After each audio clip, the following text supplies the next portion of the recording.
Hey fans, did you know that Dash is the only digital auction platform built specifically for professional sports teams and their fan bases? It is also your place to score your favorite hockey team's most authentic memorabilia and game day experiences.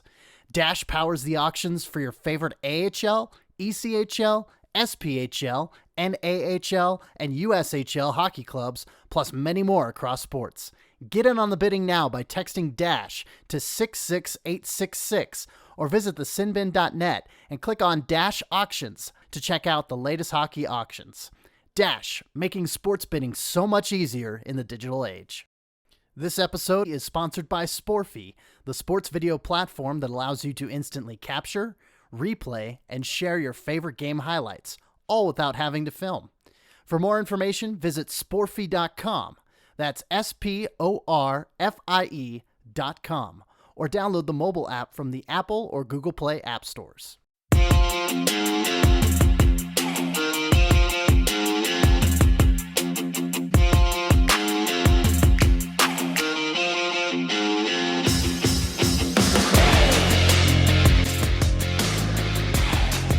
Well, hello and welcome from cold and snowy Central Ohio. This is the Monsters Musings Podcast for February 19th, 2021, and I am your host, Deana Weinheimer. This is episode number 3, and I'm incredibly happy that you are here, as always. Now, just like in the first 2 episodes, and from here on out, this podcast, it's all about the American Hockey League's Cleveland Monsters. You know, this honestly is true hockey weather. Cold, snow, ice. It's all here in Ohio. 100%. This is hockey weather. Now, on today's podcast, I'm going to be bringing you updates from the Cleveland Monsters' first week in competition. And I'm going to be welcoming 2 special guests onto the podcast, Anthony Noffke and John Fromi from the Sin Bin, to discuss the past and the upcoming games with the Grand Rapids Griffins and the Rockford Ice Hogs. But as always, you have a little bit of housekeeping to take care of first. So as you probably noticed, the rebrand is done. This is now the Monsters Musings Podcast. Of course, you can still find me in all the same spots, just under a new name. And also, now that we are actually into the AHL season, this is going to move to primarily a weekly podcast. Most weeks, I'm going to be bringing you a recap of the previous week's games, along with a preview of the upcoming ones.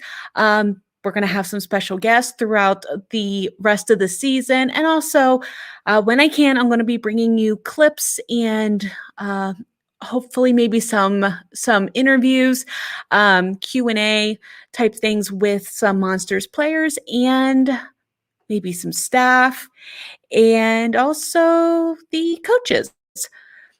So first, before we get into anything else, let's take care of a very important piece of news today. The Monsters, they are no stranger when it comes to community service and improvement. On Thursday, the organization actually announced the dedication and unveiling of a new Monsters Learning and Recreation Center at the Halloran Skating Park, or actually the Halloran Park Skating Rink, in the west side of Cleveland. And what they are calling a Monsters Makeover. This is actually a renovation of a storage space into a new, inviting, multi-purpose space that's going to serve as a huge community resource on Cleveland's west side. This multi-use facility, it's going to host things like after-school programs, learning assistance resources, and a variety of recreational activities. Some highlights are going to include some laptops that are available for students to check out for schoolwork.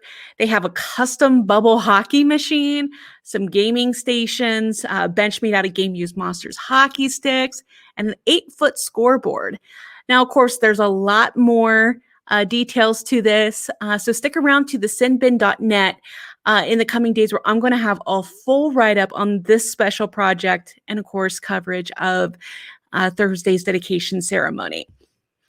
Now to a bit of roster news. This is probably some news that fans have been waiting on in its reinforcements at the goaltending position. Up until today, they had Brad Thiessen, which is a veteran goaltender in the league with the team. He just celebrated a milestone. I believe he's now 5th in franchise history for games played. It's him, and there's another goaltender on a tryout contract because Cam Johnson is up with the Columbus Blue Jackets on the taxi squad. And right now, Venni Vehviläinen is unavailable. Well, on Thursday, earlier today, as I'm recording this, the Blue Jackets announced that they have activated Matiss Kivlenieks, who was on the injured reserve, and actually assigned him to the Monsters. Now, just prior to the start of the season, head coach Mike Eaves told me that they were hoping to get Matiss down to Cleveland for games, just to get him some ice time, make sure his development is keeping up, and of course, with Vehviläinen being out, this is going to be huge to bring some stability to the crease. So I'm sure that Thiessen and the rest of the Monsters players are excited to see Matiss come back. So now that the season is getting underway, Monsters have 2 games under their belts. What are some things that you should be watching for? Of course, I've talked about it in my pieces on the sinbin.net. Writers, media, fans all across the American Hockey League and the National Hockey League. The big story is the taxi squad. The taxi squad is housing some top tier AHL talent for all the teams. I mean, obviously this leaves huge holes, and the Monsters, of course, are no exception to this. How are they going to fare without the likes of Kevin Stenlund, Adam Clendenning, Gabriel Carlson, Andrew Peak, Stefan Matteau, guys like that? I mean, is there a possibility that with clubs, say with the proximity of Cleveland and Columbus, are they going to be able to maybe rotate their 2-way NHL players to make sure everybody gets at least a little bit of playing time? Honestly, that's yet to be seen. It looks like maybe Matiss Kivlenieks may be the first experiment, at least with this organization. So we'll see how this goes. Definitely something to keep an eye on. Also, the atmosphere of the games is going to be drastically different compared to previous seasons. For anybody that may have been watching or actually at the 2 games in Cleveland, I mean, honestly, I was pleasantly surprised that even with the limited number of fans, how energetic and how loud that group can be. But in other arenas, there are no fans, or just like Cleveland's, severely limited numbers.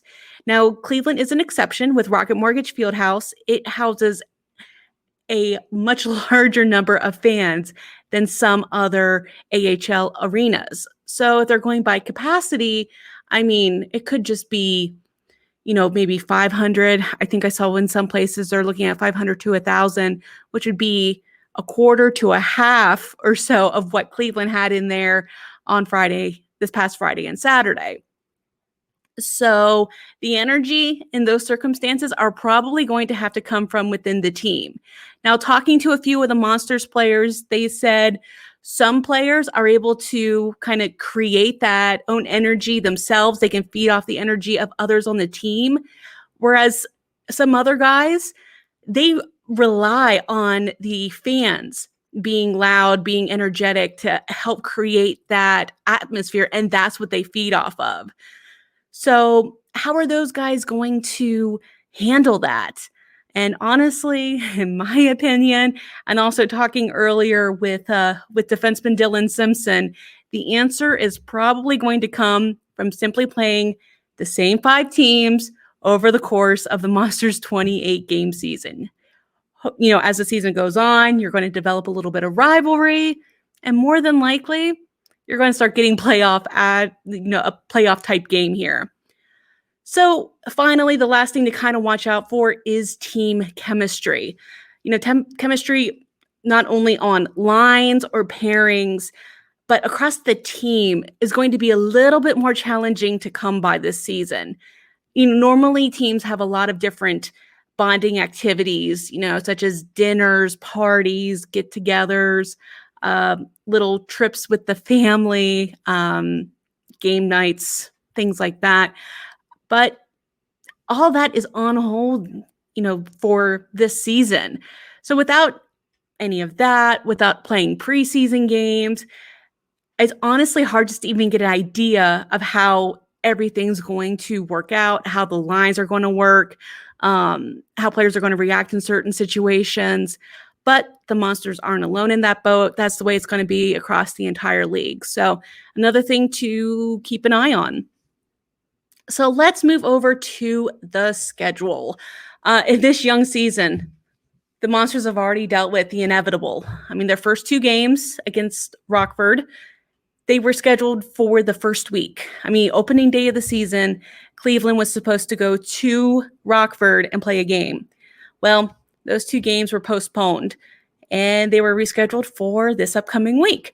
But before I get too much further into this, I do want to reiterate that the Monsters have said that there will be no details given regarding COVID-related absences or players that may be impacted by the league's protocol. So that's just the end-all be-all on that.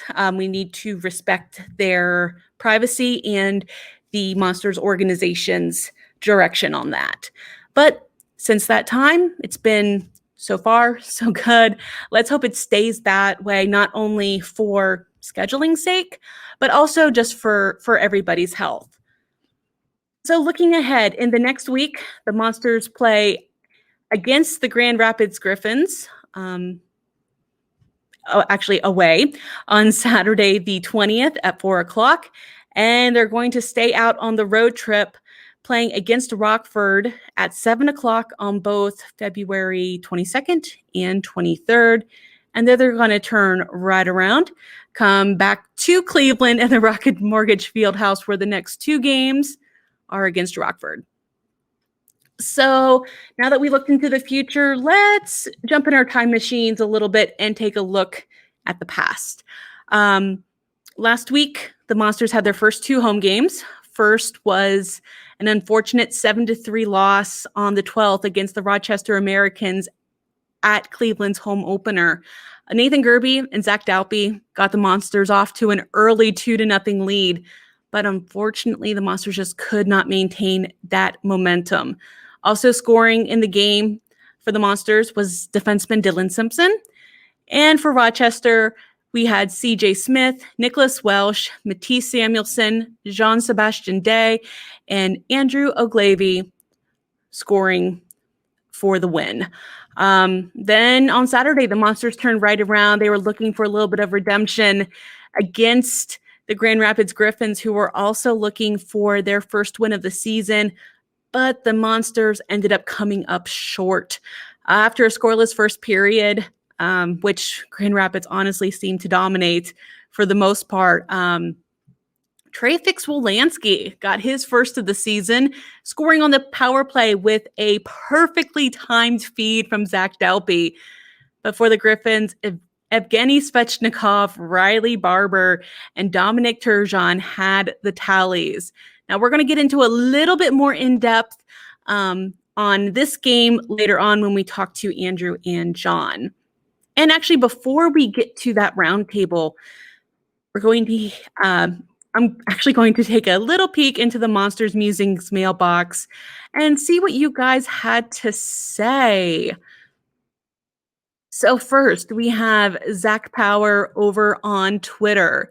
And his question is, if, keyword, the AHL divisions cross over for some sort of playoffs, what kind of challenges will the Monsters have, or any other squad for that matter, against opponents they haven't seen in over a year?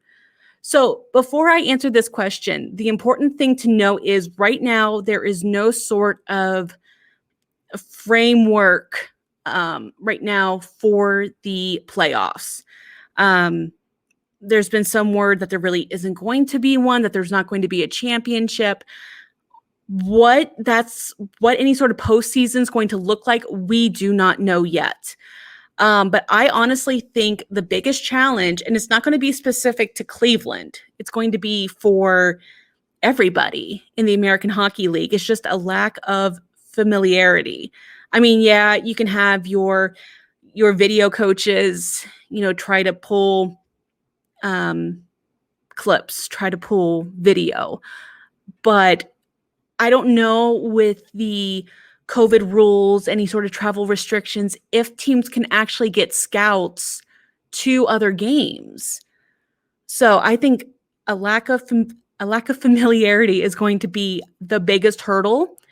And again, I don't even know if they're going to play across divisions, if they're going to do sort of, I'm not even going to speculate, because that's not going to do us any good. I'm trying to mull it over in my head, and I just can't get any sort of scenario that would work, especially with the Canadian division and if borders are closed. There is so many questions that are still up in the air that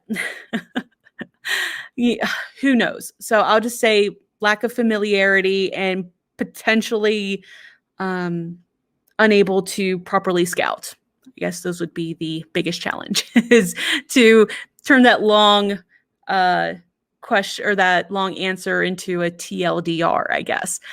From Gene Carson on Facebook, it looks like they are only selling ticket packages. So how can a person attend?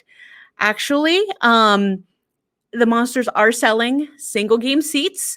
So you can go to, I think they are on SeatGeek now, is their official ticketing platform.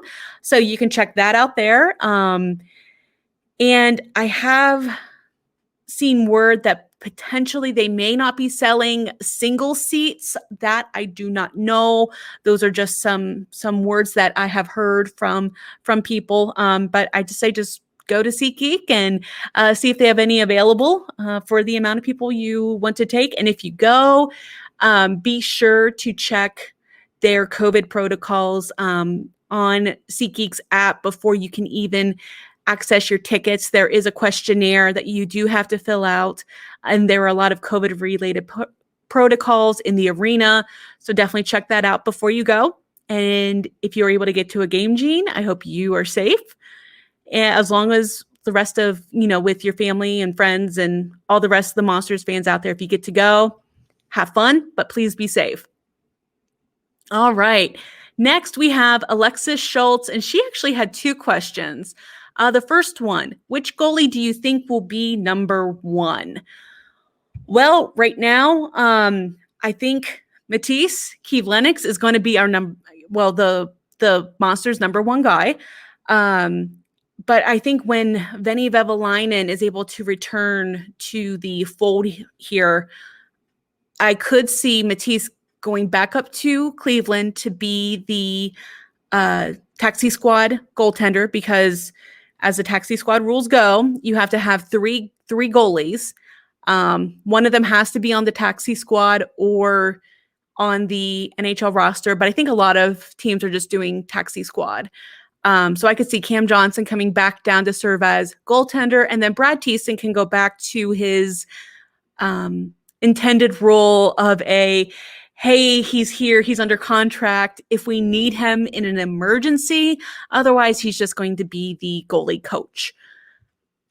And her second question is, do you think the taxi squad concept is going to hurt or help the Monsters this season? That's kind of a loaded question, honestly, because with the taxi squad, it's giving younger players who normally right now would be in juniors or not even touching the American Hockey League right now. It's giving them an opportunity to kind of prove themselves, to kind of show what they have. But at the same time, it may not be the best for the team. And that's so hard to say because I am honestly excited for these players and their development that they're getting this opportunity. But if you're wanting teams to win right now, if you're looking at this season truly in a matter of wins versus losses, points percentage, goals scored, then it could be a bit of a detriment. But it all depends on what you consider success for this season. If you consider success, the development of players, which that's the intended purpose of the American Hockey League. If you're looking at development of players throughout the entire system, then yeah, this could definitely help because you're looking at players that you haven't seen before. I mean, with the Monsters, they have 8 or 9 rookies. They have pretty much the exact same number of returning players that they have rookies. And then they have a host of players that come in with a variety of years of experience in professional hockey.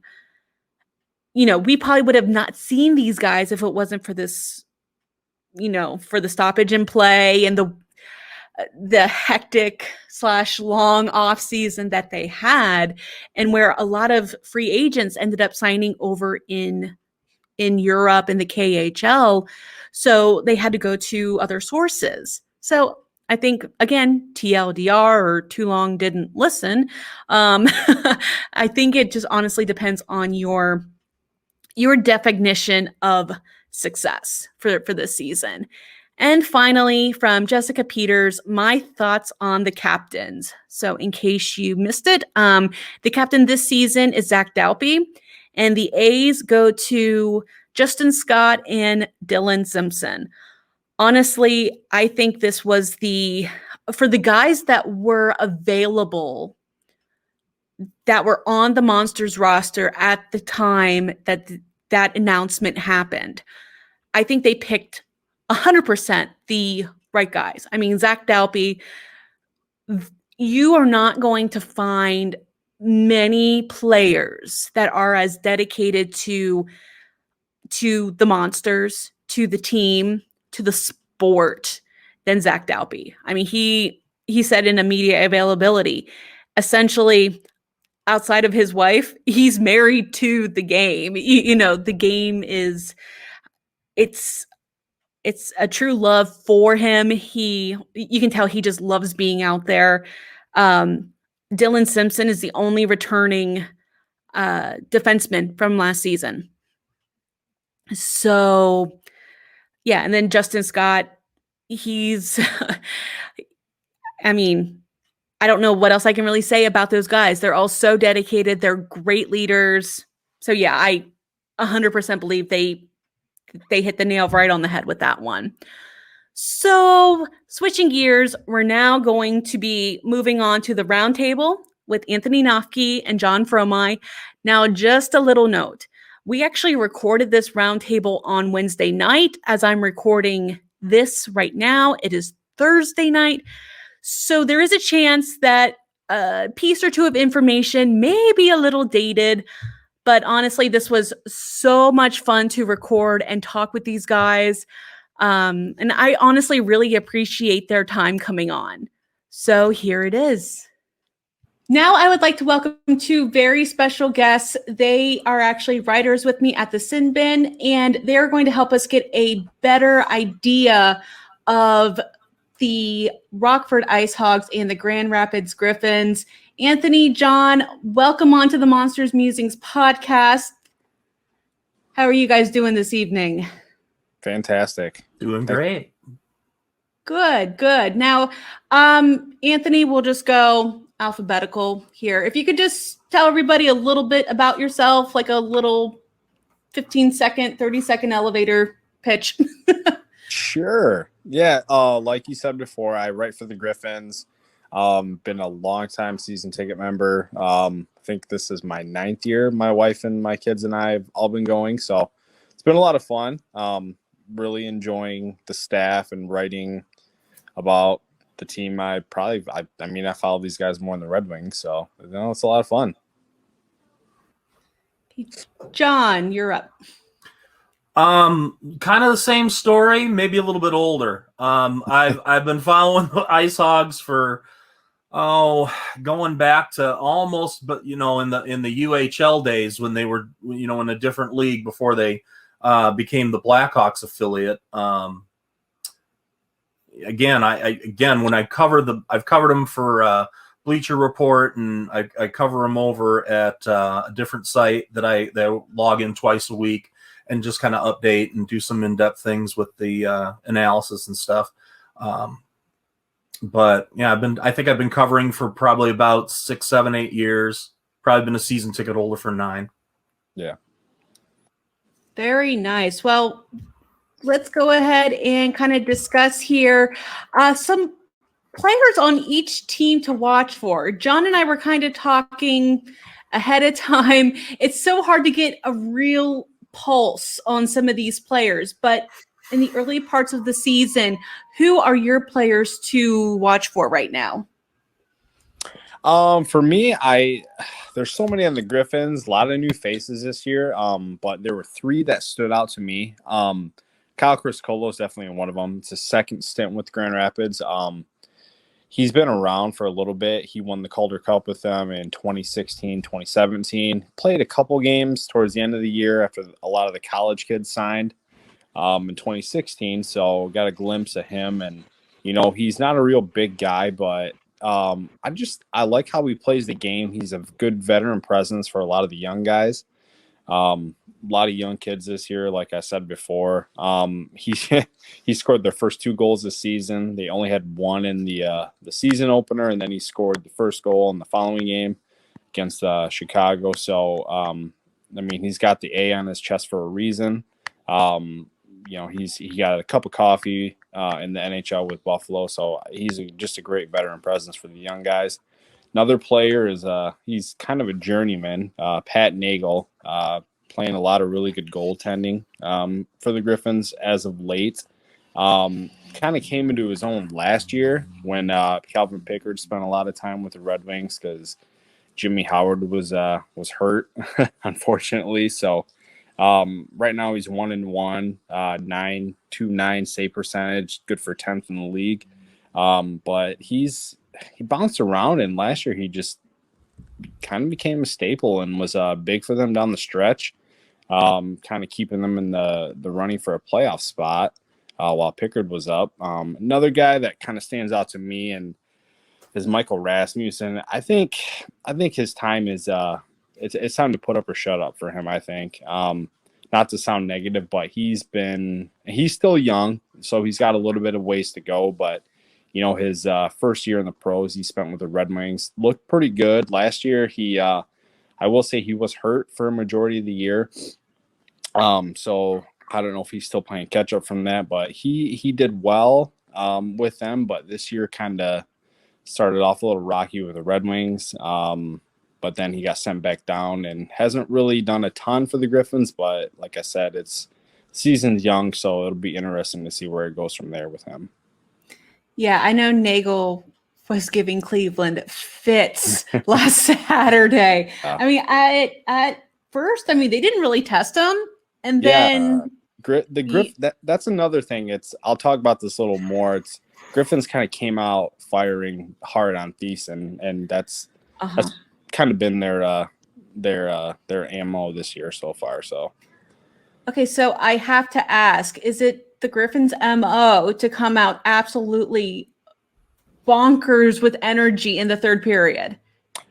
Yeah, the first and the third period, that's been their MO the last, I don't even know how long I've been a season ticket holder. They'll come out in the first period hot. They'll fire off a lot of shots, but they don't really challenge the goalie, if that makes sense. It's just shot for shot for shot, no goals. They've been running into decent goaltending with Bebo and Beck-Warm, and even Thiessen was made a lot of good saves too for Cleveland. So it's the second period they kind of I don't know, they tread water a little bit, I guess is the phrase I'd say. Yep. And we'll get into a little bit more detail on that here shortly. John, I know Cleveland was supposed to face Rockford, twice already? Yeah. Instead, now they get them 3 times next week. Who should we watch out for? Well, looking at the roster, and we have a lot of the same issues through you guys, but as you guys both know, unlike Cleveland and Grand Rapids, Rockford we don't have those guys that have been with the team. We don't have like a Brian Lashoff. We don't have like, I don't know, Zach Dalpe. We don't have guys like that stay with the team multiple years and are kind of like staples. We get guys that the Hawks sign whose contracts are expiring, and we that's how usually we get it. Now, the 2 leaders on the team are both on AHL deals, but they're both guys that have been around a long time, and they would be Garrett Mitchell, who's the captain this year, who was captain in Hershey for a long time, and he's got quite a number of years under his belt.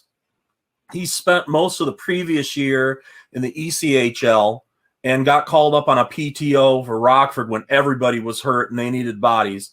And he came up and impressed, and he won that locker room over. Boom. The leadership was there, and with the young team, he just kind of grabbed command of that team. The other guy is a guy that they had before, which is Cody Franson, but he's also on an AHL deal. Now, Cody Franson spent the last 2 years overseas. He's a longtime NHL vet.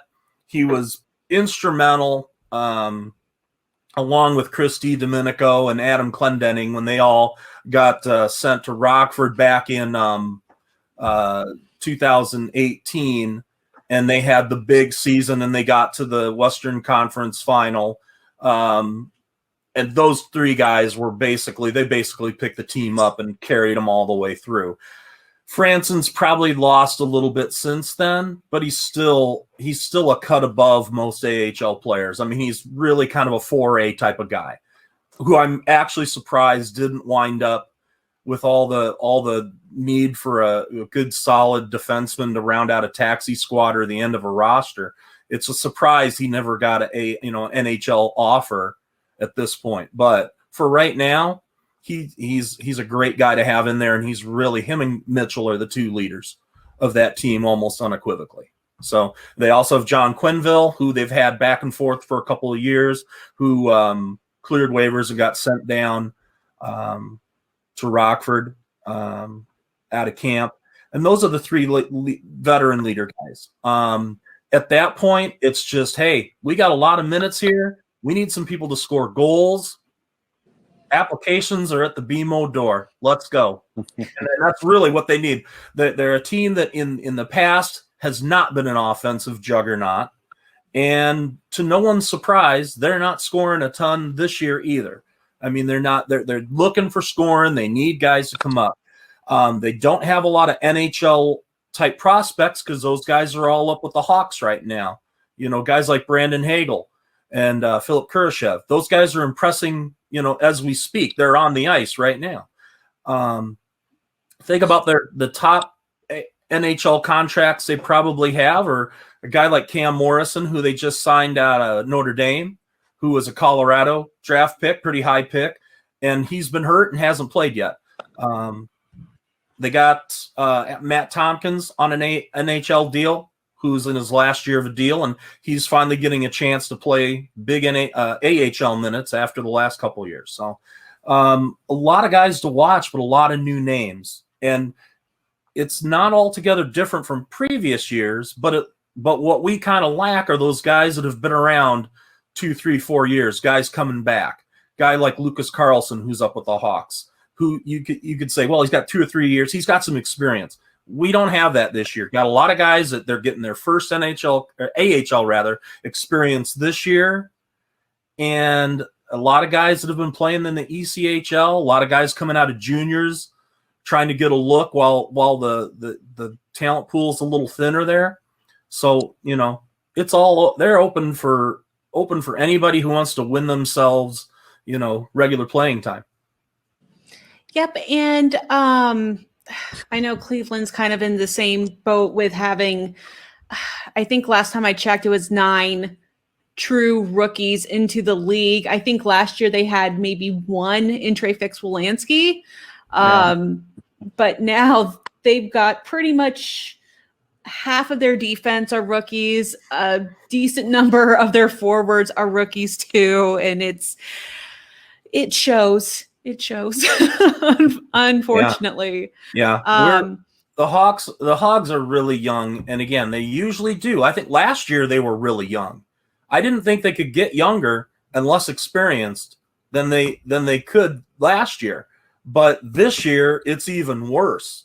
I mean, if you look at games played, AHL games played, they're at the bottom of the league, and it's not even close. So, yep.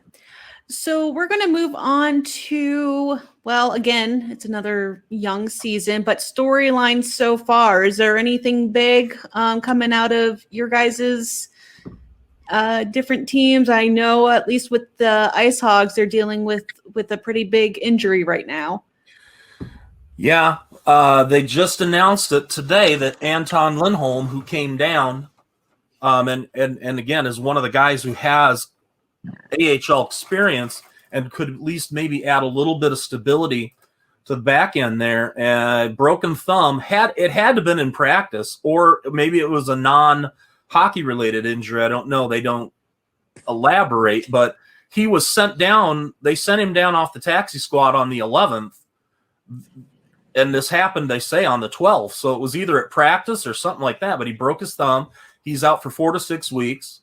And they're already pretty thin there as far as numbers on the back end because they've been depending on several guys that have come in on, amateur tryouts. They just signed one of those amateur tryouts, Michael Krudel, to a AHL deal. So it looks like he's going to be there the rest of the year. Isaac Phillips is, I don't know if the OHL is going back to play, but if they do, I would assume he's going back to play. He's only 19.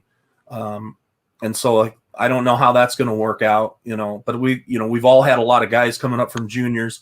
They had several guys from juniors, and they don't have, I think if Phillips goes back to play with his junior team, I count only 6 defensemen left for Rockford. So if that happens, they're going to have to get on the horn and sign some people that are sitting out there and get some people in just for practice. Yep. And Anthony, how about with Grand Rapids? Yeah, like we talked about before, they seem to be getting out to fast starts. First game of the year, they scored the first goal on Antoine Bibeau. Beck Warm. They kind of got out to a fast start in the second game of the year against the Wolves, but a lot of penalty trouble. Couldn't really convert on the power play much.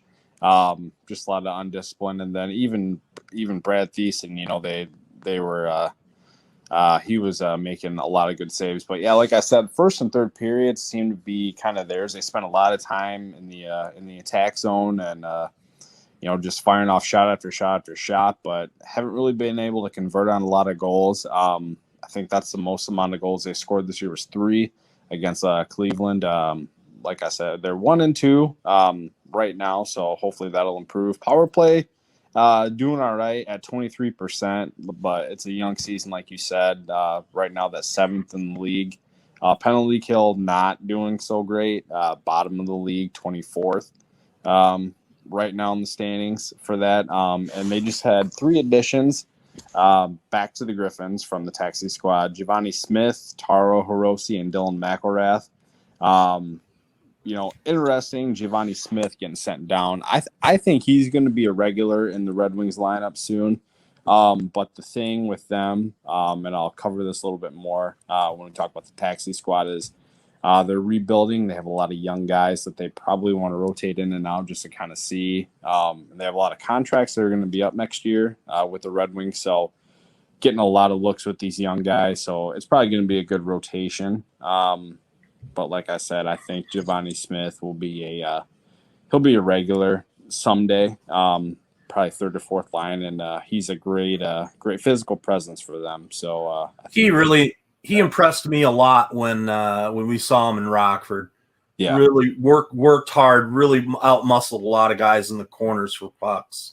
Yeah, he's actually pretty skilled. In juniors he was, scoring 20, 30 goals a year. So he's, along with his grit, he can actually score. So he does have decent hands.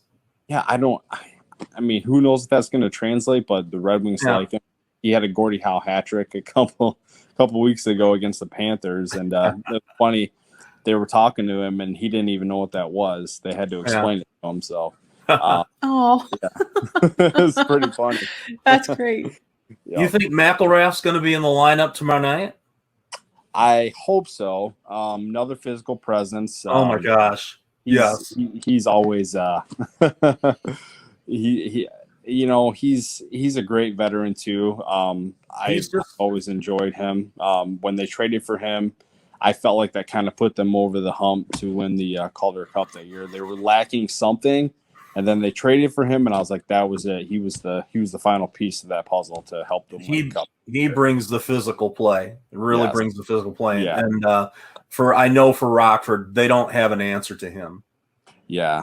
I mean, he's going to be able to knock some guys around, and I'm not sure who decides that he, they're going to ask him to stop. I don't know how that's going to work. So yeah, him and Smith inserted back in the lineup will bring a little bit of a physical play to that team, which I don't feel like they really had at the moment. I mean, they had guys like Joe Hicketts, who is, he's small, but he's obviously a physical presence. Yeah, can throw his body around. Some other size too. Dominic Turgeon's a little physical. Svechnikov, but now he's on the taxi squad. So Shine is he's a guy that's kind of an agitator too. Yeah. Dominic Shine, definitely. And he's kind of a player that I should have mentioned to watch out for. I mean, I feel like he's probably going to be an AHL guy. But he's a great leader. He's great in the penalty kill. I've always enjoyed watching him play. So yeah, he's definitely a physical presence too. Yeah, he and Wyatt Newpower got into it multiple times this past Saturday. Yeah, it always seemed like whenever those two were on the ice together, you'd always see him. Yeah, like laser eyes. They would find him. Yeah. And I was going to give Rockford a piece of advice about Svechnikov, but if he's not on the team right now, then you guys don't have to worry about it. Yeah. But that was going to be, don't let him in front of the net with the goalie with nobody else around him. Yeah. Well, that burned Cleveland so bad. Yeah. We had enough of that with Chicago. And especially like last night with Chicago, they lost 3-2 but it was just one of those things where that if Rockford's going to make tons of rookie mistakes and all they can try to do is keep them out of the back of their net. And I think last night, Tompkins probably stopped 4 or 5 just point blank chances where it was a breakaway, stretch pass. They're going to give up tons of that because they're real young on defense. They're just toddlers on offense. I mean, they're just up front. They just are going to make tons of mistakes. They're gonna relax when they shouldn't relax, and they're gonna give up a lot of high percentage shots. And of course, you can't do that with the Wolves because, as you guys both know, they're freaking loaded. Yep. So actually, kind of a fun thing, Grand Rapids and Rockford. Granted, this podcast is going to go out on Friday, but this should be interesting. How do you guys foresee Thursday night's game going? And we'll see how right you are. I'd say from a Grand Rapids perspective, first game of the year, first time playing each other. Happy we don't have to deal with Colin Delia. Yeah, he kind of seemed to be their kryptonite. The amount of times I saw him, he would make incredible saves. I think Grand Rapids got the best of him a couple times last year, but the Griffins have struggled quite a bit, have not had a winning season in the BMO Bank Harris Center since 2016, 2017. They don't play well there. It's really a home and home advantage there because I know that, I think Rockford plays really well at home against Grand Rapids. On the other hand, when they go to Van Andel, they fall apart. They've not had a lot of success there recently. Yeah, over the previous 15 games, Grand Rapids is 3-7-2-3 at on the road against Rockford. So, and Rockford is they're winless. So I'm assuming they're going to come out firing, trying to give it everything they got. But they will. You can throw out the records because again, this is not your typical Rockford team. Yeah, same with Grand Rapids. I mean, and I had mentioned this before. I talked about it in the season preview that I posted. I think the biggest strength for Grand Rapids is their defense. They've got a lot of veterans on defense, but offense, a lot of new guys are inserted to the lineup. Riley Barber. I mean, even Kyle Criscolo, has not played with a lot of these guys. And I mean, Max Hummitz and, Troy Loggins. I mean, just a lot of these guys don't have a lot of experience, with the current guys and the current roster. Yeah. So they're still getting used to each other, but like their defense and their goaltending is what's going to win them games, I think, this year. Who do you think's going to be in net tomorrow? That'll be interesting. I could see Boyle getting the start because he's, they kind of signed him as to be the guy in case Pickard was going to be up, but Pickard's been playing well. So, I mean, if I had to choose, I would probably go Pickard, but, it's such a young season trying to see what they got. He's a guy that they've just I think I've probably watched Pickard playing in goal against Rockford probably a dozen times, whether it's with Lake Erie, the old Lake Erie Monsters, or, with the Griffins. Yeah. So I could see Boyle getting another shot. I mean, he's only played one game and, he did all right against Chicago. Just kind of a couple unfortunate bounces that didn't go his way, but I'd like to see him get another shot. Yeah, I think it's probably gonna. I think what we're looking at, Deana, is I think that Grand Rapids is going to try to establish themselves physically right off the get-go, and which usually does happen. They've got a lot of muscle, like Anthony said, up in the defense, and they're going to use it, and as well they should. I mean, they're going to be playing again a very inexperienced team that's going to have to wise up pretty quick. Rockford. Now, this is an ironic statement because my biggest complaint is going to be they're not scoring goals. Last year, they were about dead last in the league, or maybe second to last, 2.48. Now they're scoring 2.5, and unfortunately, they're outscoring both of your teams. And so, at this point, I don't know if that's going to last, but I think they're going to. If I was Grand Rapids, I'd come out and play real physical, real hard against these kids, and see if I can intimidate them right from the beginning. Rockford's really had to work for those goals, though. They haven't had a lot of goals where it's, 3 or 4 passes, open net. We've seen that from Chicago. I can tell you that. You haven't played them 3 times. They're not as good as last year's Admirals team, which featured a lot of those guys. And a lot more veterans. Those guys were just downright nasty offensively. Those are guys that knew where to go, knew where to make the pass. I think everybody was scared whenever they saw the Admirals on their schedule coming up. That team last year was unbelievable. Yeah, I think they hung 8. I think they hung 8 goals on all 3 of the goalies. I think they hung 8 goals on Tompkins at one point. And then they hung 8 on Delia about 2 days later. And I believe Lankinen beat him. I think Lankinen pitched a shutout. I think he stopped I think that was the night he stopped 52, 53 shots and shut them out. Or they won the game. It was 2-1. It may have been a shutout. But he had a 53 save night or something like that. I don't have it with me. But and then later on, I think they hung a big number on him too. And then that's one of the reasons Tompkins' goals against was so high last year, even though he played pretty well. He basically filled in. Delia was terrible at the beginning last year. He has had a horrible month and a half up until December or so, and Lankinen got hurt. And so Tompkins found himself getting a lot of starts. And then, again, once they signed him to an NHL entry contract, it seemed like they kind of put him on the shelf because Delia started playing better, Lankinen came back, and then eventually went in for surgery, but the Hawks just went with Delia most of the way. But Milwaukee, I think, hung big numbers on all three of those guys. It didn't matter who they had in there because the way they played was just, we're going to move the puck around in our zone. Good luck catching us. And they had just tons of guys. Now, they've still got remnants of that team. They got Anthony Richard and a couple other guys that have been with that team, but they're not quite as good, but they are pretty potent. So I don't think anyone else in our division has that kind of firepower, and I know we don't. And so I think, again, the more experienced clubs, even Cleveland and Grand Rapids have enough experience. They got enough guys that have been around. They're going to get their goals. I think you guys are going to see more goals coming in the next couple weeks. Yeah. I think gotta get that rest off.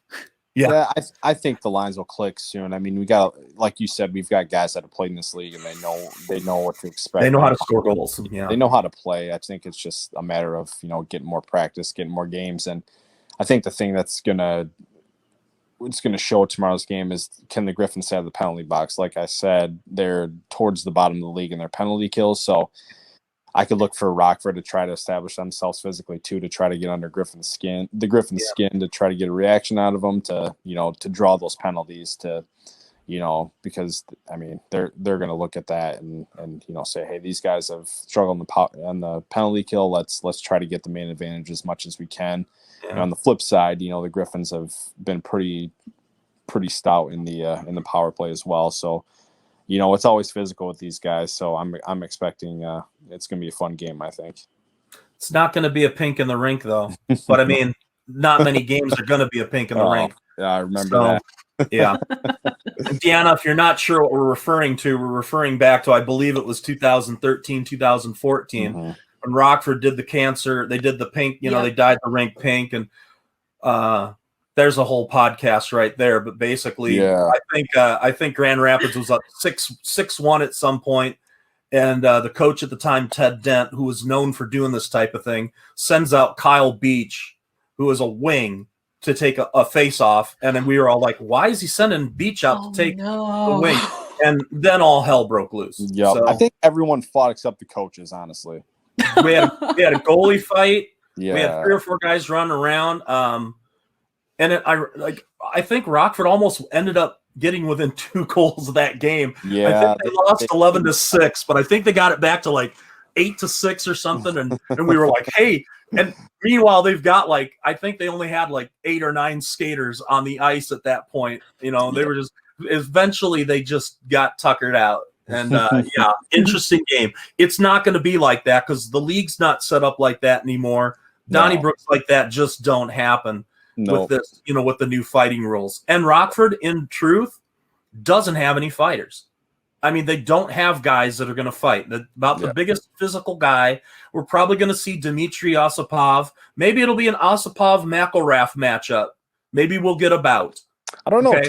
Turner Elson's fought a couple times this year already for the Griffins. He can throw down a little bit, and same with Shine. So that'll be interesting. I think Garrett Mitchell's gotten in one scrap. Andre Altebarmarkian got in a fight, but it was more like somebody hit a teammate. He went in and started something. Yeah, he probably had no business doing that. I think my favorite fight story ever between Rockford and now we're talking about Cleveland was the time that it was opening. It was the opening game. It was opening night in Cleveland, and there was some sort of scrum at the net. And Robin Durrell, who was a defense prospect for Chicago that never really panned out, just got up to the net, got to the post, and decided he was going to take his stick and shove somebody. Now, unfortunately for him, that guy was Brent Gallant. That's the worst guy to pick. Brent Gallant had 200 fights at that point. Norrell had never been in a fight before. And you could tell the undressing that followed. I think Norrell just thought, I'll shove this guy and I'll show him I'm tough. I don't think he expected Gallant to turn around and grab him and start something. But that was one of the most hellacious butt whoopings I think I've ever seen. I don't think Norrell even got his gloves off. before Gallant had him up against the wall and was, oh my gosh. I'm going to have to look this one up. Oh, yeah. It's a classic. It's one of these things is like too much too soon, dude. Don't you just I'm sure he didn't realize who he was shoving, but it was horrible. It was horrible to watch. And I don't think Morel played for 2 weeks after that. Oh, geez. Well, that was like in the NHL a couple seasons ago. Who was it that tried to pick a fight with Ovechkin? Oh, that was that Andrei Svechnikov. The other Svechnikov did that? Evgeny's little brother. Yeah. There's just guys you just like leave them alone. And fortunately, Brent Gallant doesn't play a whole lot anymore. I mean, you'll see him 15 games in a full season. So I don't know. I don't know that he's played a game yet this year, has he? No. Cleveland's had 2 games. I don't know where he's standing right now, if he's truly like an extra guy, which I would assume he is. Yeah. But I also know that they have a few guys that are unavailable due to protocol, which we don't get a list of that. Cleveland has said, basically, if guys aren't showing up, we're not going to tell you if they're a healthy scratch or if they're protocol. We're not giving any details, which is fine. I'm glad they set that precedent early. Yeah. I send one email and not even 5 minutes later, I get a response back where you're not saying anything all season. Like, okay, cool. Yeah. That's all I need to know. I think last year we saw Brent Gallant once. And again, we didn't have a team of fighters. I was like, this isn't going to be a problem because I don't think he's going to go out and pick a fight with a guy who is obviously undermatched. I said, and none of our guys should be dumb enough to go mess with him. I said that it should be well noted to stay away from that guy. I mean, there's guys you just don't mess with, and he's one of them. And again, he's a man among boys on Cleveland's team, let alone any other team in the league. But like I say, I don't expect, we're playing you 4 times in a row. I'm going to guess at some point he's going to play. So possibly. Maybe one game, but every time that he plays, my eyes are trained on him. I'm like, I'm waiting for him to hop off the bench. And again, Rockford doesn't have anybody young and dumb. They're young, but they're not that dumb. I don't think they got anybody that's going to jump up there and say, I'll swing with Brent Gallant for a couple of rounds here, because it won't end well. I could see someone trying to take on Nathan Gerby, and he's a little Tasmanian devil. He takes on guys 3 times his size. He doesn't care. Yeah. I mean, there are guys that can do it. I mean, there's guys in the league that could still be around. Like Mike Liambas is still looking for work. And they're looking, but he's the type of guy that this year, do you really need a guy that's going to go out and fight? I don't know about that. Yeah. But that's once they pass that 10 fight rule, guys like Liambas, I mean, I think the year before, Liambas led the league in fights with like 21, 22 fights. The next year he had 10. And nobody wants to fight up to that point. Now, what you see in the league nowadays is you see more guys maybe getting into a couple scraps rather than just, one guy being the guy. Now, Rockford, again, back 10 years ago, they used to be regularly among the league leaders in fights. I mean, they had a lot of guys that would put up big minutes. Brandon Bolig, Kyle Hagel was another guy that's been around the league and, is a guy that would just literally, if he was in the game, you knew he was getting in a fight. That doesn't happen. Griffins had that too. They had, I swear they would sign guys just to come in and, kind of, stick up for their teammates. They'd put them out there, when they got somebody hit somebody, they'd put him out there like, okay, he's out there, you need to go hit him.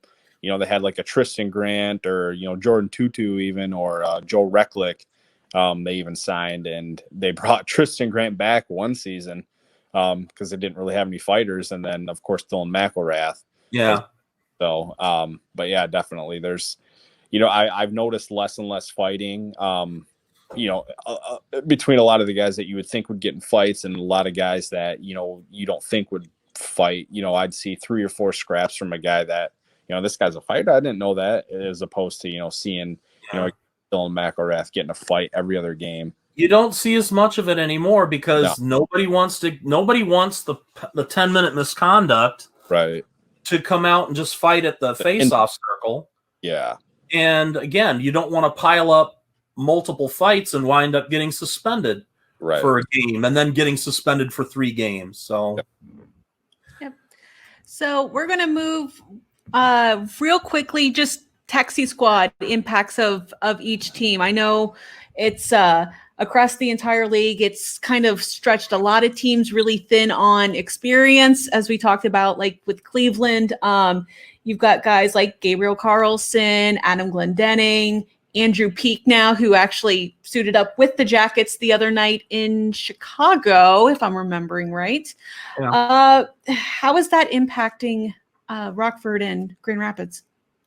I know from our standpoint, the fact we have the taxi squad coupled with all the guys we got on injured reserve right now really has resulted in guys that really should be skating in Rockford, or at least you figured, are skating in Chicago.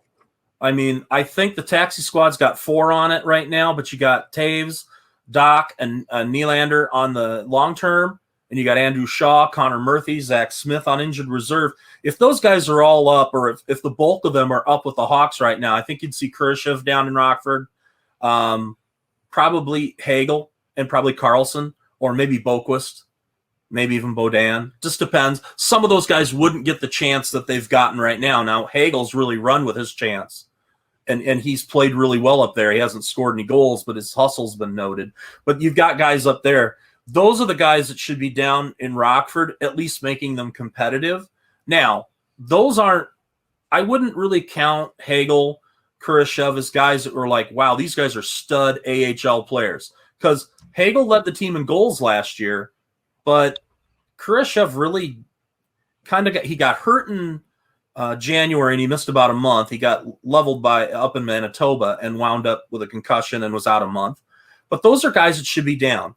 When you look at the taxi squad, you got Rhys Johnson, who was kind of a bottom 6 guy in Rockford. It was a guy that would scrap. He would fight. He'd help a little bit. Kalynuk would be a big addition. I don't think they would have signed Madison Bowie. I think they would. I don't think they brought him aboard basically to be a taxi squad guy and to get enough time up in the NHL so they could leave him unprotected in expansion. But the guy that's sitting on that taxi squad that just kills me every day he's on it is Brandon Peary. Brandon Peary he's the antithesis of the Rockford offense. He scores goals. The Ice Hogs don't score goals. He scores them. When they signed him in the spring, that was the plan. I'm sure it was the plan. They would get him through waivers because, he got through waivers twice last year. He'd get through waivers. They'd put him in Rockford. He'd be a leader, and he'd fill the net. And he would help a little bit offensively. Him being up on the taxi squad really hurts Rockford as far as goal scorers. He's a veteran. He lives in Chicago in the offseason. He would have been a great guy to be down in Rockford. Now, one of those guys or all those guys might, if guys come back, once Murphy comes back, if Shaw comes back, which is not likely. This may be it for him. Zach Smith's probably not coming back from that back surgery anytime soon. So those guys are probably going to sit on the taxi squad. They've had trouble filling the taxi squad to keep it at 4. They've had to bring up, I think Evan Barrett's been up and down in a paper move to make sure they had enough. And Michael Hakkarainen has also been brought up and brought down as they needed to have 4 on the taxi squad on game day. So the taxi squad hurts Rockford. It hurts everybody, but Rockford, I know that they're missing a lot of guys, not only the taxi squad, but to injury. And the result is a lot of guys who really probably should be skating for the Indy Fuel and the ECHL, our affiliate there, who probably should be sent down there, but we need the players, so they're up. Yep. So they get a chance. There's a lot of prospects that left juniors a little early, with no junior season at that point, and said, hey, I'll take a shot now. One guy that comes to mind is Chad Yetman, who was a 6th-round draft pick, I think, last summer, Well, he could have gone and played his overage year, in the OHL and probably done really well. But with no action there, it's like, well, might as well get my pro career started. So he's got a goal and a couple assists so far this year, and he's looked pretty good. Their top offensive line, or at least the one that seems the most productive, is made up of him, Brad Morrison, who's kind of a guy who's mostly ECHL, and whoever else they put on that line. Mitchell Fossier was a guy that they put on the line the other day. Chris Wilkie is another guy that just came out of college and had a big year at Colorado College his senior year and signed on. Those are guys that probably wind up in the ECHL their rookie year and playing a year on an AHL contract. Now they've got a chance. They're playing top line minutes for the Ice Hogs this year. Right. And Anthony, how about a little bit of insight in Grand Rapids? It's been quite a lot experience. Been quite a bit of movement from the Red Wings. Like I said, Giovanni Smith spent some time up there. Taro Hirosi's been up there. The Dylan McElrath was on there, but he never appeared in a game. During a rebuild, it's always interesting because, when there wasn't a taxi squad, you wouldn't see as many call-ups. I mean, you'd see a lot of call-ups towards the end of the year. You'd want guys to stay down in the American Hockey League to get, a little bit more seasoned before you just bring them up and throw them right into the fire. But Taro Hiroshi played. He started the season on the roster, played pretty well, but, something with him is his quickness with the puck. He's not real flashy. He doesn't score, but he always seems to be in the right spot. So, but kind of like what John was talking about, he's not going to light the world on fire. I followed him at Michigan State quite a bit because I'm a Michigan State fan. I went to quite a bit of college hockey games and saw him play, but he's always been a guy who's, he's a pass first guy. He was one of the team leaders in assists last year.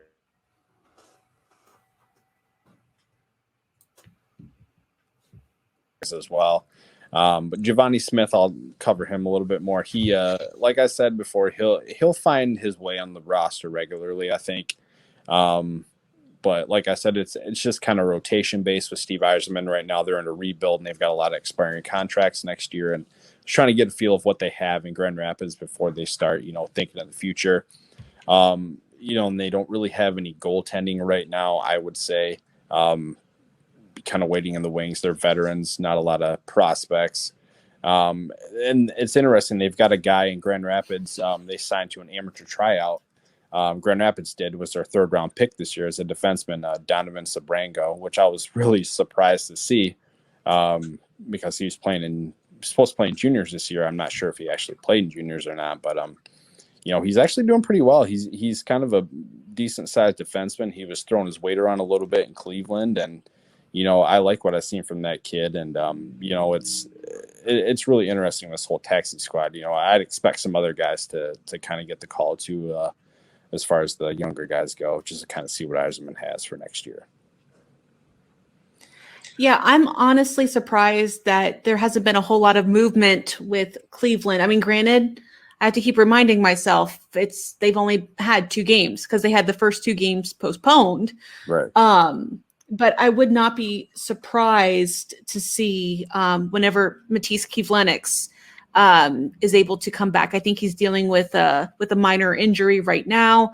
Once he gets activated again, to maybe see him and Cam Johnson kind of move back and forth, again, once all the goalies are healthy again, to see them kind of moving back and forth to get Matisse some games. Whenever I talked with head coach Mike Eves last week, he said that was kind of in the planning stages. They were kind of talking about that. Same thing with some of these other guys. Like, I don't think it would hurt to get Adam Glendening down just to get a little bit more, again, get games played, keeps these guys fresh. But with so many young guys on defense, they need them.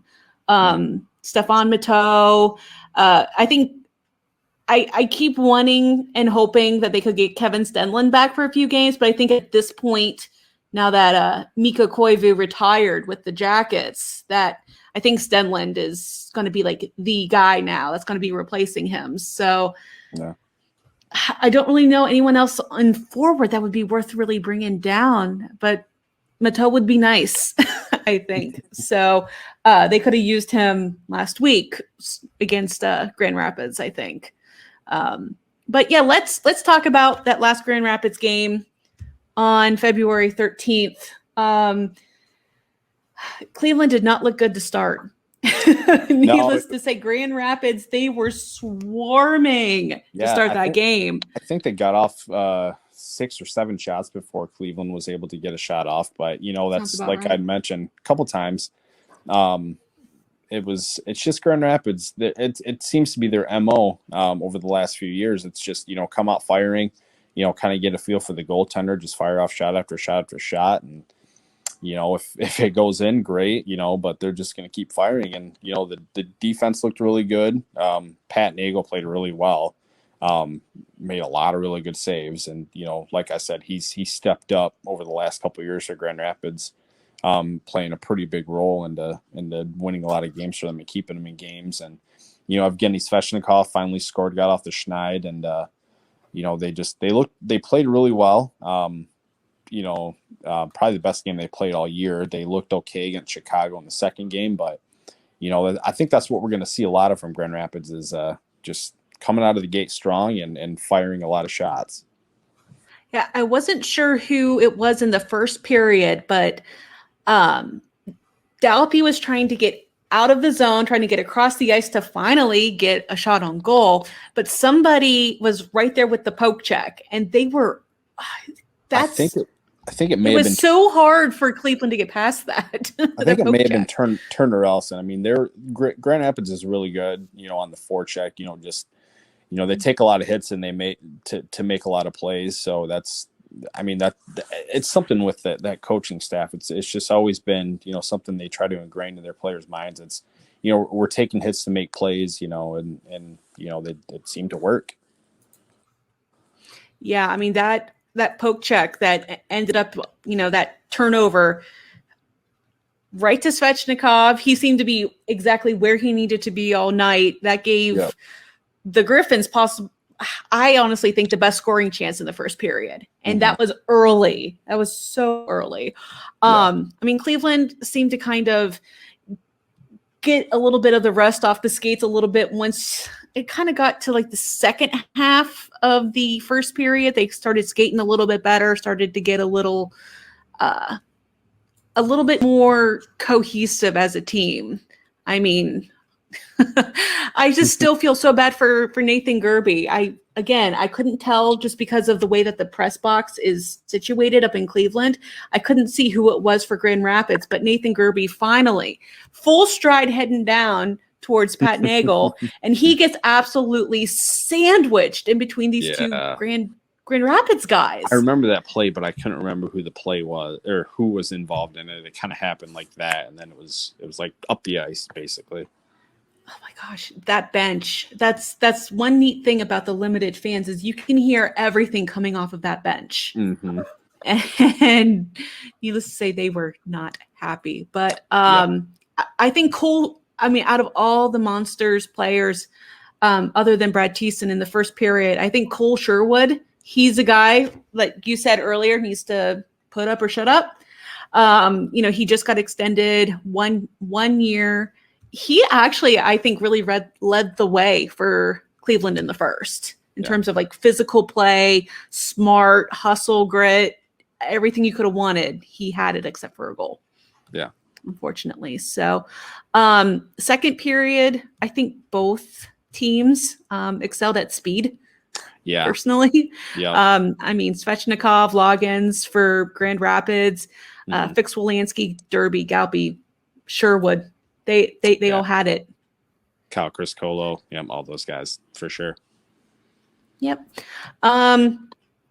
So I'm not even going to discuss the broken 2-1, basically 2-1 play from Cleveland, where it was Nathan. Yeah, it was Nathan Gerbe and rookie defenseman. I think he's a rookie, Brandon Fortunato, and Fortunato just whiffed on the pass.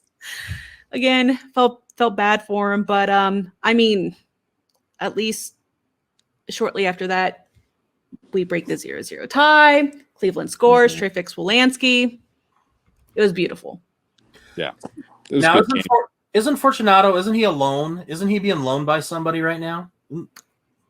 Maybe I'm wrong. I need to look. I know there's 2 loans, but I cannot keep track of which ones are loans, which ones are PTOs. Yeah. Yes, he is a loan from Nashville. That's what I thought. Okay. Yep. And you think when you're young guys like that, you get those chances, you got to take advantage of them, especially early in the season. Yep. I mean, honestly, I was impressed that a defenseman went up on the 2-on-none rush, to be honest. You don't see that too often. So good for him, I guess. But yeah, after that, it kind of, Kyle, I can never say his name right. Chris Colo. Yeah. Him and Svechnikov, I mean, a lively end board was the difference maker in that play. Yeah, and Riley Barber finally got a goal in the third period in the first couple minutes there, which he was kind of brought on to be that goal scorer they lost, and Chris Terry last year, and even Eric Tangradi and Matt Pumple they lost too. Lost a lot of firepower, and then they got the empty netter there to kind of seal it there from Turgeon. So it was overall, it was a win, but you like to see more scoring. And I think that'll come, like I said, as the season rolls on. Right. And I think Riley Barber from Pittsburgh, right? Pittsburgh area. Yeah.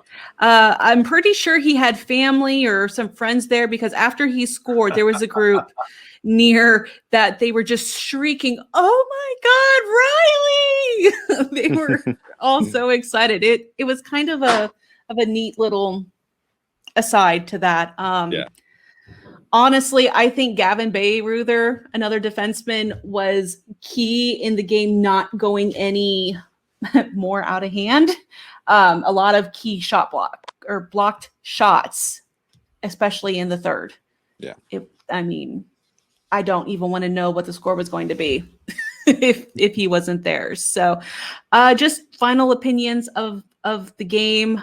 Cleveland looked a lot more cohesive on Saturday than they did Friday. It was a significantly tighter game.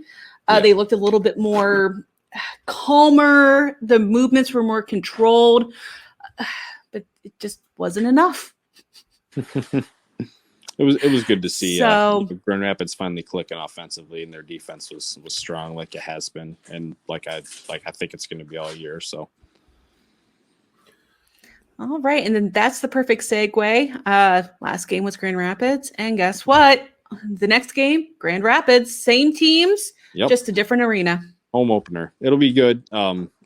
Well over 330 days. I think when this game is played, it'll be 346 days since a game was last played in Grand Rapids. It's going to be interesting to watch the game on TV because I don't really do that much, and then to see no fans there. But, it's going to be good to see hockey back in West Michigan. It's been a long time, and, I was at the final game last year, Lashoff's 500th game, and, I left, kind of, just this whole COVID thing was starting, and you just didn't know what was going to happen next. And I think it was the next day or two, it kind of all exploded. So it's going to be good to hopefully the hockey back in Grand Rapids means we're, going to, be on the upswing of everything. So. Yep. I'm hoping from Cleveland, just a lot of the same things, only continuing to build on the cohesiveness. I think, especially if they don't have Svechnikov, they need to get more guys like Trey Fix-Wolanski in there, just keep going with that speed. I think Tyler Sekera could be a key just a key asset to this team. I've noticed, especially this last game, he and Fix-Wolanski got paired up a lot, and their passes were crisp. I could see them kind of just talking the entire time they were on the ice. I think those two are definitely going to be a pairing to watch. Yeah. Whichever other forward they put them with, but those two I think could be key in these upcoming games. I noticed that they played Sekura on the wing over the weekend. Did they not? Wasn't he on Dalpy's line and Dalpy was centering that line? He was with Dalpy for a bit, and then the lines got a little jumbled for some reason, because I don't think the coaches know exactly what they have yet. Yeah, I was surprised. It looks like they're still tinkering. Sakura is a guy that he took an awful lot of defensive draws for Rockford in the time he was there. And he's a guy that's got a real simple north-south game, and he's going to get in front of the net and is a master at deflection. At some point, I noticed he was playing on the power play, and they got him in the right spot there. They put Sakura in front of the net and just let him get his stick on some shots. Yeah, I'm hoping they let him kind of go more into his game. Just let him do what he does best. There's a reason why they brought him here. I think he's better as a center than a wing, but I'm going to have to pay attention to that over the next few games and just try to see how they play him. So, yeah. But then after that game, they're going to move into the next several at Rockford before they come back to Cleveland. And guess what? They play Rockford then too. Yeah, we get two, and then I think we take a day or two to kind of catch our breath, and then we're probably on a bus. Now, see, I don't know about you guys, but Rockford's been making day trips out of a lot of these. When they went to play Iowa, they didn't go the night before. They left the morning of. And I think I don't know what Grand Rapids is planning on doing, if they're already here or if they're coming today. Yeah, they bumped over, I think, from Cleveland, I thought I saw that they bussed right over, but I wasn't. But from what I'm to gather in Rockford, they're going to be trying to make day trips. Now, they can do that for Iowa. They might be able to do that for Grand Rapids. I don't know how that's going to work for Cleveland. I would guess that they're going to come over a day or so early since they got the two games there. What do you guys think about playing with the series thing? Does everybody like it as much as I do? I love it personally. And whenever I talk to a few of the players and media availability, they love it. They just really like it. It's really a playoff feel. Yeah. I hope the league decides to make that something that's a little more permanent, where we get 2 games. I mean, we got 4 with you guys, and then I think at the end of March we do the same thing with Chicago, only it's Rockford, Chicago, Rockford, Chicago. We got 4 games at the end of the month there, but I think in between we've got a ton of games with you guys, with Grand Rapids, and with Iowa. So, which I think are going to be pretty competitive, because I think those 3 teams are all kind of made up in the same way. Now, Iowa's had some problems with Minnesota needing players, but I think all 3 teams are kind of compiled the same way. Not a lot of real young, high draft pick studs that you're going to see that the team has hopes for, but you're going to see a lot of guys with 4 or 5 years experience who have been with those teams that are going to be the anchors at this point. And I think you got us that are really young. And again, we've all talked about Chicago. We've all seen what they're going to do. And, they may, once Jarvis probably goes back to juniors, they're probably still just about as good. Yep. And we have gone a little bit over time, so we're going to have to go ahead and kind of cut this off here, guys. But John, Anthony, thank you so much for your time this evening. And if you could just tell everyone where they can find you on Twitter, just in case they'd like to follow you during these upcoming games. Sure. I'm at Sinbin Griffins. You can follow me. I love interacting with everybody. So yeah, give me a follow. I'm on Sinbin Ice Hogs, and when I live tweet games or I'm doing a lot of stuff, I usually use my primary handle, which is at John Fromi on Twitter. That's JONFROMI. Don't put the H in; you'll never reach me. But I'm planning on doing live tweeting tomorrow night if everything works out. I'm going to be doing updates and comments and just whatever musings I can squeeze out of my head at that point. Perfect. Well, guys, again, thank you so much. This was a lot of really, really great information. And hopefully we can do this again because our three teams are going to be seeing a lot of each other in the next few months. So, Oh, yeah. It'd be fun. All right. Oh, yeah. All right. Well, you guys take it easy. And thanks again. Thanks, guys. Yep. And that is it for episode 3 of Monsters Musings. And you are up to date on all things Cleveland Monsters hockey. Once again, special thank you to Anthony and John. I appreciated all their time, their insight, and stay tuned because John may be back next week as we recap and preview all of the Monsters versus Rockford action. So I want to say thank you so much for listening or watching if you're catching me on the Sinbid YouTube channel. Again, my name is Deana Weinheimer, and you can find me on Twitter at SinBinMonsters. There, I'll be tweeting games and giving you all the Monsters news as it breaks. For my written work, it's over at thesinbin.net. And if you like the show, please like, subscribe, rate, comment, all that good stuff. You know the drill. It helps the show grow. It helps me learn. And it helps it reach more hockey fans like you.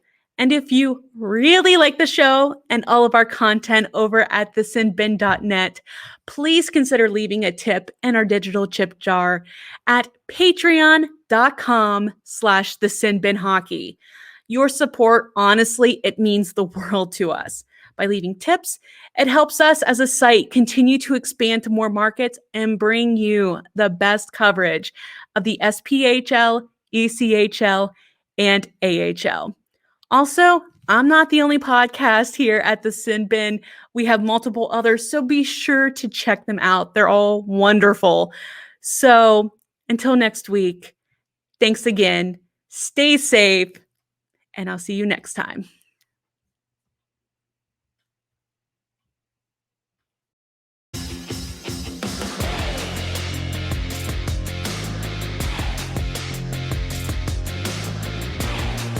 Thanks for tuning in. For all the latest AHL, ECHL, and SPHL minor league hockey news and analysis, head to thesinbin.net. And don't forget to follow the Sin Bin on social media via Facebook and Twitter.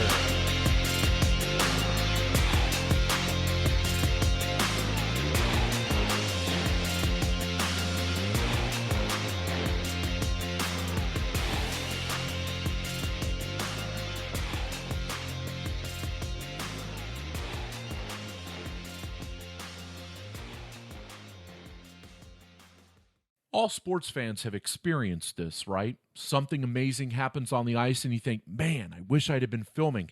Now with the Sporfy app, you can replace that thought with a click. With just one click of a button, Sporfy captures the past 15 seconds of action so you can instantly replay and share your favorite moments all without having to film. And it's easy too. All you have to do is download the app on iOS or Android devices and experience an all-new way of filming sports highlights.